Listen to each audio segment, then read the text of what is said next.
Chapter 16. What I've Got. I like Mr. Daniels, but he's got a thing for reading. Always talking about books and how great they are. Personally, I'd rather have the flu. The last thing Mr. Daniels said yesterday was that we were going to write stories today, and that it would be our chance to show him what we've got. The only thing I've got is a plan. With a big piece of cloth and a safety pin, my writing arm hangs in a sling. How can he ask me to write like this? I feel pretty proud, I must admit. All I have to do is remember not to move it. I wish it really did hurt. It would be easier. He sees me when I walk in, and it isn't long before he comes over to ask me what happened. I have practiced the story all the way to school, about how I tripped over my cat and on the stairs and fell. "You have a cat?" he asked. "Yeah." He nods. Then he glances down at my sling. "Is it a new cat?" "No. We've had that cat forever.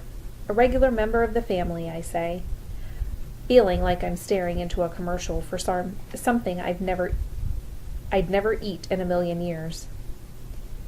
He has a weird look on his face when he asks, "What's its name?" "Whose name?" "Your cat." I panic. Pork Chops pops out of my mouth. He laughs. "Pork Chops the cat, huh? I bet the dog in the neighborhood liked that." I'm nervous and embarrassed, wondering why I have to be so weird, wondering why I have to watch the mind movie in my head of a furry, meowing pork chop with a tail. But when the rest of the class sits down to do their writing assignments, he says, I can read a book.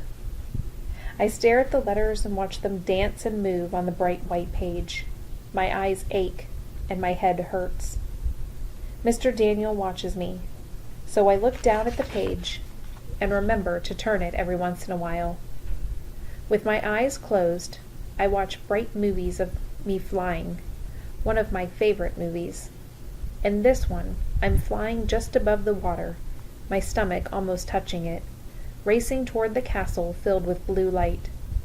I open my eyes a bit to watch the others write. I look at the page again. I even try to read some. I really do.